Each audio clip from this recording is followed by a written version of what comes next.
بسم اللہ الرحمن الرحیم۔ گناہوں سے بچنے پر رزق میں برکت کا وعدہ۔ میرے عزیزو، ہمارا ملک زرعی ملک ہے۔ ہماری زمین اتنی سرسبز ہے کہ ہم ساری دنیا کو گندم دے سکتے ہیں، گیہوں دے سکتے ہیں، مگر اللہ کی نافرمانی ہوئی تو گندم ناپید ہو گئی۔ ساری دنیا کو ہم دودھ پہنچا سکتے ہیں، مگر آج ہماری قوم گندم اور دودھ کے لیے پریشان ہے۔ یہ کیوں ہوا؟ اللہ تبارک و تعالی نے اس کی وجہ بتائی ہے کہ فَكَفَرْتُ بِأَنْعُمِ اللَّهِ، کہ لوگ نافرمانی کریں گے۔ پھر اللہ تبارک و تعالی نے کیا کیا؟ فَأَذَاقَهَا اللَّهُ لِبَاسَ الْجُوعِ وَالْخَوْفِ، پھر میں نے ان کی برکتیں کھینچ کر ان کو خوف اور بھوک کا لباس پہنا دیا۔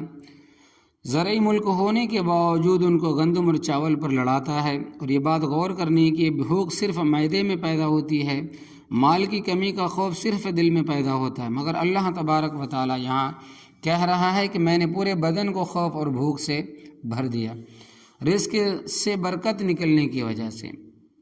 حضرت مولانا پیر ذوالفقار نقشبندی صاحب دامت برکاتہم نے ارشاد فرمایا کہ میرے دوستو، اللہ تبارک و تعالیٰ تو ہمیں رزق عطا فرما دیتے ہیں، مگر ہم اس رزق کا استعمال غلط طریقے سے کرتے ہیں، جس کی وجہ سے اس رزق سے برکت نکل جاتی ہے۔ جب برکت اٹھ جاتی ہے تو یقیناً کماتے چلے جائیں گے، ضرورتیں اس سے زیادہ بڑھتی چلی جائیں گی، حتیٰ کہ انسان کروڑوں کی فیکٹریوں کا مالک ہو کر بھی روتا پھرتا ہے کہ میں قرضے میں دبا ہوا ہوں۔ ایک مینیجر کا رونا دھونا۔ حضرت والا نے ارشاد فرمایا کہ مجھے ایک مینیجر صاحب تقریباً 12 سال پہلے ملنے کے لیے آئے۔ اس وقت اس کی تنخواہ 70,000 روپے تھی۔ اسے فیکٹری کی طرف سے 2 کاریں، کوٹھی، گارڈ، میڈیکل، فری کی سہولیات حاصل تھی۔ اس کے 3 بچے تھے۔ انہوں نے آ کر اپنے حالات سنائے اور آنسوؤں سے رو پڑے۔ میں نے پوچھا کہ آپ کیوں رو رہے ہو؟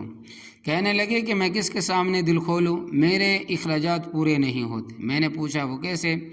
انہوں نے بتایا کہ میں نے نئی گاڑی نکلوائی، 4 دن بھی نہیں ہوئے تھے کہ ایکسیڈنٹ سے وہ گاڑی بالکل ختم ہو گئی، اور اب تک مجھے 7 لاکھ روپے کا نقصان ہو چکا ہے۔ بیچارے ہزاروں کماتے تھے، لاکھوں گنوا بیٹھتے تھے، اتنا کما کر بھی روتے تھے کہ میرے خرچے پورے نہیں ہوتے۔ اللہ تبارک و تعالی رزق تو دیتے ہیں، مگر ہمارے کرتوت رزق کی برکت کو ضائع کر دیتے ہیں۔ اللہ تبارک و تعالی سے بے پرواہی، بے وفائی پر رزق کی تنگی۔ حضرت مولانا حکیم اختر صاحب دامت برکاتہم نے ارشاد فرمایا کہ خواجہ عزیز الحسن صاحب مجذوب رحمۃ اللہ علیہ کا اشعار ہے، نگاہ اقربا بدلی مزاج دوستاں بدلا، نگاہ اقربا بدلی مزاج دوستاں بدلا، نظر ایک ان کی کیا بدلی کہ کل سارا جہاں بدلا۔ تو جس سے اللہ تبارک و تعالی ناراض ہوتا ہے، سارا جہاں اس کا نافرمان ہو جاتا ہے۔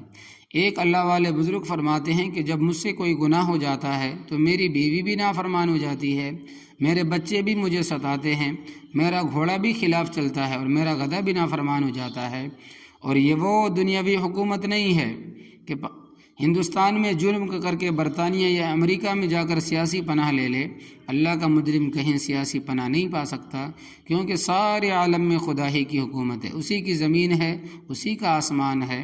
لہٰذا جلدی توبہ کر لو، معافی مانگ لو، تب جا کر چین پا جاؤ گے۔ استغفار کر کے رب کو راضی کر لو۔ لہٰذا دوستو، استغفار کرنا، اللہ تبارک و تعالیٰ کو راضی کرنا، معافی مانگنا بہت بڑا ذکر ہے۔ جو اپنے مالک کو راضی کر لے وہ اصلی ذکر ہے، وہ اصلی ذکر کرنے والا ہے، ذاکر ہے۔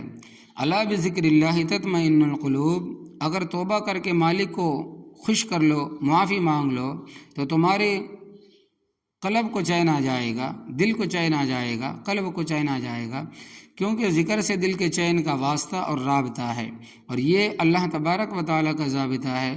اللہ تبارک و تعالیٰ فرماتے ہیں کہ تمہارے سینے میں دل ہم نے بنایا ہے، لہذا اس دل کو چین صرف ہماری یاد ہی سے ملے گا، اور نافرمانی اور گناہ سے تم بے چین اور پریشان رہو گے۔ بے چینی کا سبب گناہ ہے، لہذا اس کا علاج یہی ہے کہ استغفار کر کے تم ہم کو راضی کر لو۔